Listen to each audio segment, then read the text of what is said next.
You know, they called him Cowboy, and he was the genuine article. He got thrown from so many horses, he figured there was a better way of life, and he took up tennis.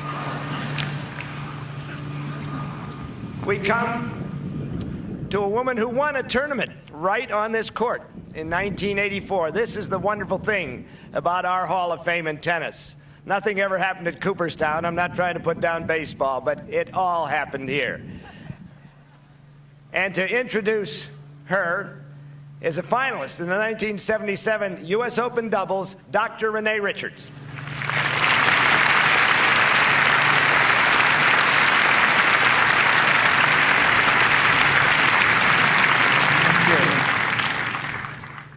To be known throughout the world by one's first name is a special recognition afforded only a few athletes. Babe, Rod, Muhammad come to mind. When a parent names her child after an athlete in the hopes that she will become a future star, we have Martina.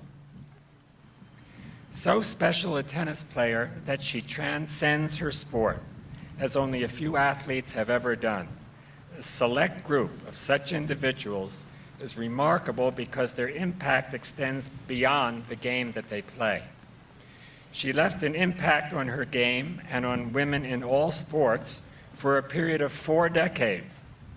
Apart from the brilliance of her record in tennis, the longevity of her stardom is astounding. How and why was she able to leave such a legacy? To be a super champion in any sport requires the combination of the physical ability, the mental ability, and the inspirational. In Martina's case, it certainly helped to be a most gifted natural athlete who took her innate hand-eye coordination and reflexes to their pinnacle of development. With hard work and steadfast determination, she achieved the speed and the strength and the agility of a very few. But the physical gifts require more. In her case, they required the mental capability to do the work, to persist in spite of obstacles, and to understand the requirements of her task. Martina's heart was the third and probably most important source of her stardom. One cannot teach courage, the intensity, and the fire of a super champion. Only a few athletes respond to a challenge by going for it with courage and the ability to perform under intense pressure. Martina first showed that heart when she was just a skinny little kid in Czechoslovakia, playing girls years older and bigger than she. And she showed a fearlessness and a daring when she defected from her country and left her family at the age of 18, a challenge that those of us in America can barely understand. And like all super champions, she was fortunate enough to have opponents who made her respond to the challenge of an equal star. How wonderful it was that she could respond to the challenge of Billie Jean King, Chris Evert, Monica Seles, and Steffi Graf over a period of 3 decades. Martina played both instinctively and inventively, and her adventurous nature made her dangerous on the court, with creativity and passion that was mercurial.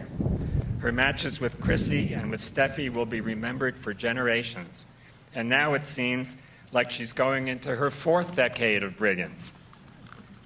In the 70s and 80s, it was Martina who set the standards of physical fitness for women athletes, of learning from coaches who could teach her specific things to improve her game, of nutrition for athletes, and only this past Wimbledon fortnight have we seen the impact of Martina's lessons on the contemporary women's champions. Ultimately, it has been Martina's character that elevated her well beyond her tennis performances. She was outspoken and fearless, even when her causes were unpopular or politically incorrect. She was always for the underdog. A liberal, she has espoused women's rights, animal rights, sexual rights, workers' rights. She is a true freedom fighter. Her strength as a tennis player belies her sensitivity off the court, and those who know her well think first of her generosity, her emotionality, her sensitivity, her playfulness, and her loyalty. She's a wonderful sport, and she has the respect of her opponents like very few others. And her closeness and her love and gratitude to her family are powerful. She takes care not only of her family, but her friends. She's an intense defender of their well-being. Martina's record as a tennis player is almost too astounding to absorb. She won more match victories in singles and doubles than any other player in history. She won 18 career singles titles in Grand Slam events, including a record 6 straight Wimbledons and 9 singles titles in all.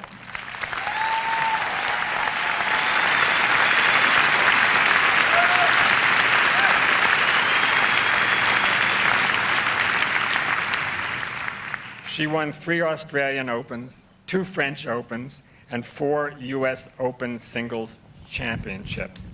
How remarkable it was for a woman to serve and volley and win the French Open on clay. She won 167 career single titles, a record, and 165 double titles, a record. And she and Pam Shriver became the first women's doubles team to capture the Grand Slam.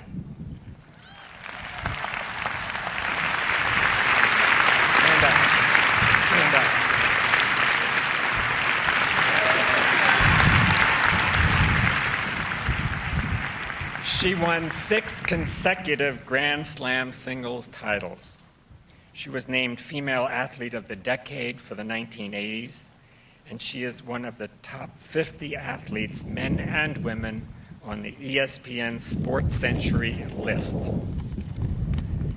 As amazing as her record has been, it is the performances against her legendary competitors that are remembered by everyone in tennis. She raised the bar and set the goals for future players to strive for. She raised it, and she keeps raising it. For a moment, please, close your eyes. Picture a grass court like this one in the center of an old wood stadium, miles away across the ocean, filled to capacity, silent. The server stands at the baseline looking toward the ad court, both arms hanging down in front of her, racket held loosely in her left hand. Both arms come up slowly, in unison. The right arm straight, the left arm bending, elbow up, racket head behind her back, in perfect rhythm. Her shoulders turn, her weight comes onto her right side. She leans into the court, and then like an explosion, she propels herself up. The racket strikes the ball, and it rockets over the net, a withering, slithering missile landing in a cloud of chalk dust in the backhand corner of the service box, the ball slicing out wide of the sideline.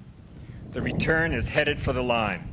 The server streaks towards the net, racket in front, and as she reaches the ball, hardly breaking stride, in perfect balance, knees bending, shoulders turning slightly to the right, and before the ball drops too low, she crushes the volley into the open court for a winner. The stadium erupts. Magnificent Martina, the champion for all time.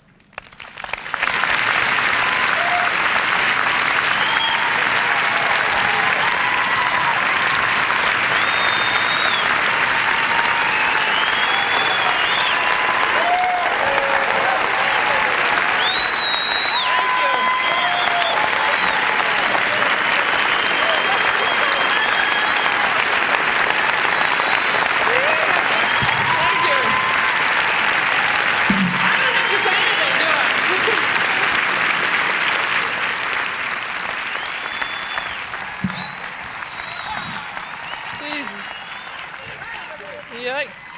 I asked Rena if she would like to write my speech, too. Wow. First of all, I'd like to congratulate the other honorees, Judge Kelleher and Mel Anderson, for their accomplishments and contributions to the sport.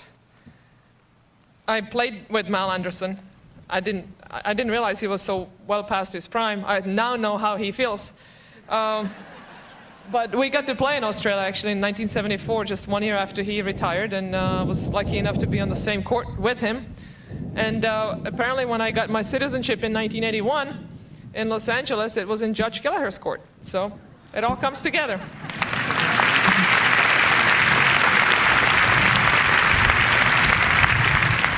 It is a nice and cool day today, so to those of you still recovering from the John McEnroe speech of last year, don't worry, I will not speak for 50 minutes. I will keep it a little bit shorter, but it is nice to indulge yourself and be able to talk about yourself without feeling guilty or without having to pay somebody to listen to you. So I would like to tell you a few stories from my childhood. I was just this last week back in the Czech Republic in my hometown, playing on the old courts that I grew up on, and so I had time to reflect on some of the moments there. My parents actually met at that club. We used to have to fix the courts in the spring. That was our membership dues, by spending about 20 hours pulling the weeds and putting the clay on, etc. And my mother and my father met through me, because when my father would take the clay to the court on the wheelbarrow, on the way back I would get in the wheelbarrow and he'd wheel me down. I was about 3 years old then. And he liked me so much because I was always smiling and very happy. Of course I was happy because he was giving me a ride. That's how my parents met. And so tennis not only brought my parents together, but then my parents being together brought me to tennis. So it just comes in a big circle. I used to just hit against the wall. I had my grandmother's racket, which was an old big wooden thing with a wooden handle, and couldn't hold it in one hand, so I just hit two-handed backhands against the wall, pretending I was Billie Jean King and Rod Laver and Roy Emerson and all those wonderful champions. And that wall is not there anymore, but the courts are still there, and I just hit the other day on there, and the ball went over the fence, and I thought, my God, they really fixed it up, because now there was nice grass on the other side of the court. When I was there were bushes, and I didn't want to go there because I was scared. Who knows what was going to be there. We, of course, didn't have any lights. There are still no lights there now, but thank God for that, because otherwise I'd still be there hitting with my father. When he was trying to teach me the strokes, I don't think there was ever any shot that I hit that he didn't have a comment on it. And we would just be there until we got it right. That night, of course, we ran out of daylight, thankfully. And then we would come home to a cold dinner. That's when my mother got upset, because she had had the dinner ready for who knows how long, and then we'd get home and there's the cold meal. But anyway, we survived it. I remember playing my first tournament. I was 9 years old. Back then, the tournaments were 12 and under, and I was by far the youngest and smallest one out there. My father had to convince the tournament people that I was able to play the tournament and compete against girls that were, 2 heads taller than me. And it ended up that I got to the semifinals, and we ran out of money and food. And we had to, when we go to the restaurant, I would just look at the menu and see what was the cheapest thing on the menu and order it, because we didn't have any money, and had to wait for my mom to get there on the weekend to bring Wiener Schnitzel and potato salad. Remember that? So I held out. I remember my grandmother coming to the indoor courts in Prague when I was practicing with my first coach, George Parma. I'd go once or twice a week to play, and my grandmother would bring a carrot salad. Sliced up carrots with little lemon juice and sugar, and she said, "Eat your carrot salad, you will see better." I think I need some of that carrot salad right now, actually. There are so many people that had been instrumental in helping me play the kind of tennis that I ended up playing. First of all, of course, there's my family, my mom for cooking all those meals and letting me beat her when I was 12 years old.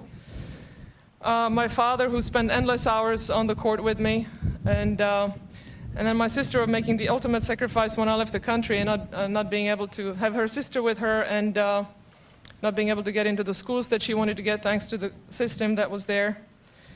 I'd like to thank my first coach, George Parma, who actually took me on for no payment. I did not realize that I had a tryout with him, and he liked what he saw. I always used to run to pick up balls. I still do to this day. And he said, "Okay, I'll coach your daughter for no money at all," because of course we couldn't afford it. And without him, I definitely would not be standing here today. He was trying to come, but has a bad back. He lives in Arizona. So most of all, thank you, George. You were fantastic. My father, yes. My father learned everything from him, and then coached me. I'd like to thank Vera Sukova and other people in old Czechoslovakia for giving me endless hours of their time and their knowledge. I'd like to thank Jan Kodeš, who is sitting here behind me. for two things. Great inspiration. My very first Wimbledon in 1973, I got to the finals of juniors, and I watched Jan Kodesh win the whole thing, so that was pretty amazing. Not bad for a first Wimbledon. Thank you for that, and most of all, thank you for intervening with the Czech Federation and allowing me to get out of Czechoslovakia in 1975. Thank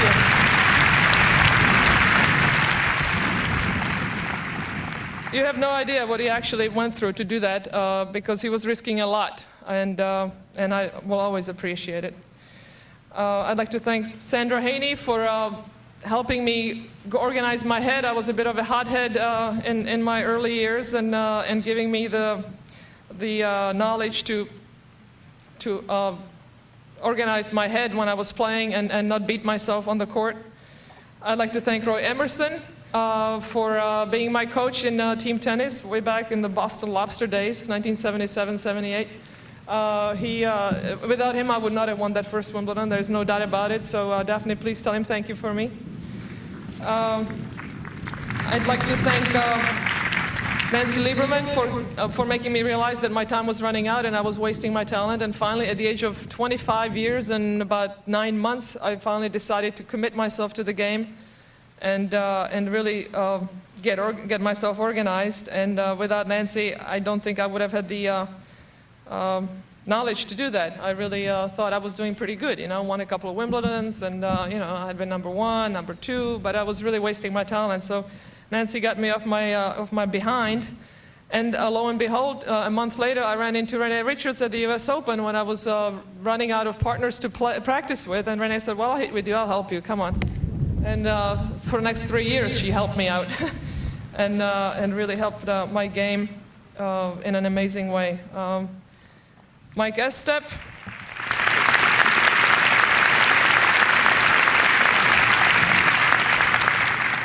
Mike Estep was my next coach for about 4.5 years, and we had a lot of fun together, as is true with all my coaches. I think that's the one thing that we had all in common. We wanted to learn the game, we wanted to improve, we wanted to know there was everything to know, but most of all, we had fun. We were always laughing, and that's what I think sometimes people forget these days. They take it so seriously. Let us not forget that tennis is a game.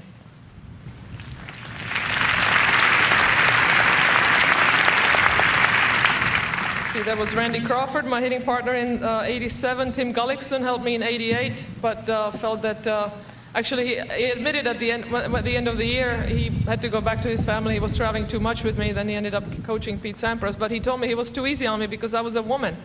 I'm like, Tim, make me run, please. He finally figured it out. So then he ended up coaching Pete instead because he didn't feel guilty about that, I guess. And then finally, in 1989, I asked Craig Carden to be my coach. And Craig and I finished off my career for the next 5 years. We were together. And when we first started working together, I was in a bit of a slump, and I wasn't sure what was going on. And independently, we both asked Billie Jean King for a little bit of help. Little did she know what she was getting into. Because for the next 5 years, should I say this, Craig? Craig and I would practice all the time, but once in a while, Billie would show up and start yelling, and we go, uh-oh, the bitch is back. There's a song, just start singing the song. But it was really Craig and Billie Jean that helped me win that elusive 9th title when I was well past my prime. The knees weren't holding up very well, but somehow the body held together long enough. I'd like to thank all my sparring partners over the years, doctors that kept me together, homeopathic people, osteopaths, massage therapists, people that I lifted weights with, people obviously that are all here, my friends and family, and people that couldn't be here. I'd like to thank my dogs for keeping me company throughout my career. Even all the girlfriends who suffered through all the matches from the stands, wherever they are. I'd like to... they suffered. I'd like to thank my opponents over the years, because you really are, in tennis, you are depending on your opponent. You are only as good as your opponent. I was very lucky to play against some amazing champions, Margaret Court, Virginia Wade, Yvonne Goolagong, of course, Chris Evert, Billie Jean King, then the new generation with Tracy Austin, Andrea Jaeger, Steffi Graf, Monica Seles. I played just a couple of weeks ago against the Williams sisters. I mean, it just doesn't get any better than that. So I would like to say thank you to all the wonderful opponents. I would like to say thank you to my wonderful partner, Pam Shriver.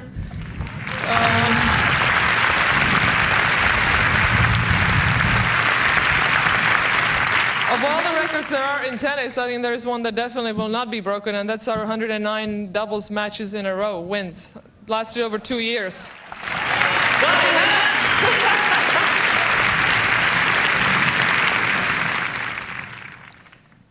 I must say, I was not surprised that when I was inducted into the Hall of Fame, that would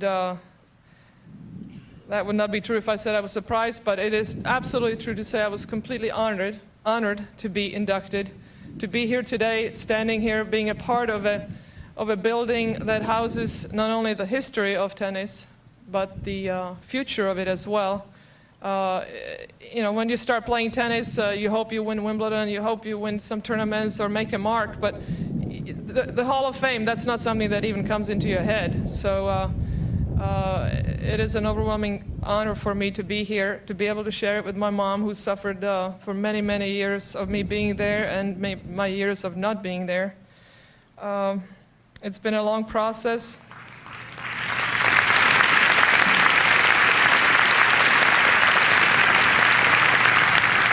It's been a long process, but most of all, winning is great. You know, losing is not fun. But that being said, when I retired from tennis, I thought if I don't hit another tennis ball the rest of my life, it's okay. I don't really need it. Well, I was wrong. This last year, I decided to play Wimbledon one more time. Who knows, maybe next year as well. But I decided to play this year, and I thought we would have won more matches. As it turns out, the 3 out of the 4 tournaments, we lost to the eventual winners, so we have nothing to hang our head about. Marianne de Swart, my partner, and a good friend. But I thought we would have won more, but I did not think I would have as much fun on the court. You know, when we lost the match, I was just upset that we didn't go 3 sets, because I wanted to be on the court one more set. It was too much fun. And it's not the winning or the losing that's the bottom line. The bottom line is really staying in the moment, enjoying the process, and enjoying the game of tennis, which is just an amazing gift to all of us.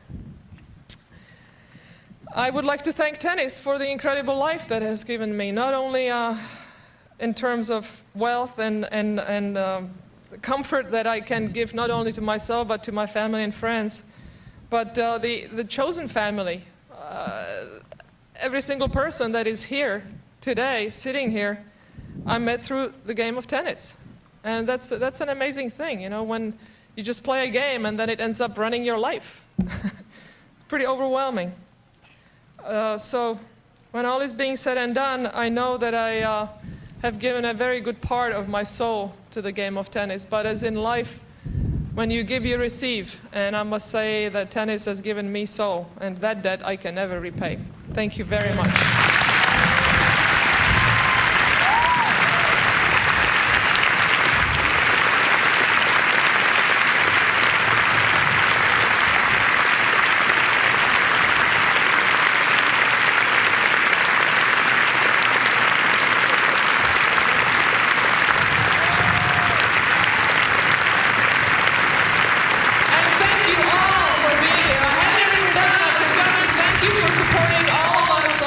Over the years.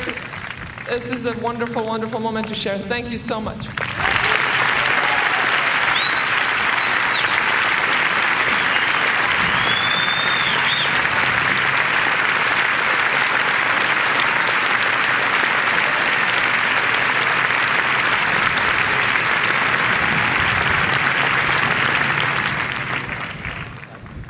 I understand. I will. Yeah. What a marvelous afternoon. Renee Richards, your introduction made every sports writer, including me here, very jealous. It was terrific.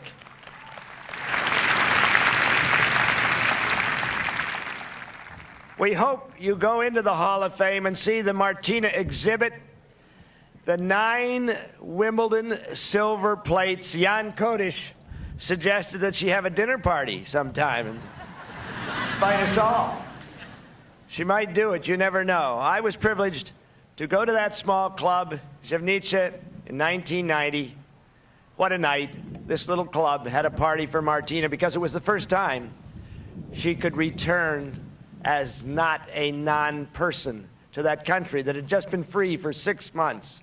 Her sister Yana came, her mother, her father Mirek. And as we were walking home, I don't know, Craig Carden was there, Jan was there. I don't know what we were drinking, but I know I was singing in Czech. But we were all crying. It was marvelous. She saw all these old people, everybody she'd ever played with, and now they felt free to embrace her. Couldn't do that when she was there in '86. And as we were walking home, she said, you know, this is the first time that the whole family has been together in 15 years. It was wonderful.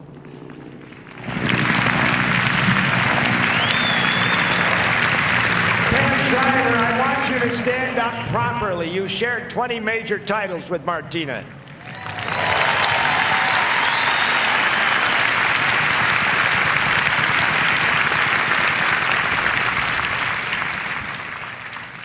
Thank you, everyone. You're actually going to see some tennis very shortly, but this was a moment we'll always remember. The class of 2000, the Saints have marched in, the ghosts are watching, and Martina and Mal will take their victory lap. Bob Kelleher says he'll watch and clap. Go to it.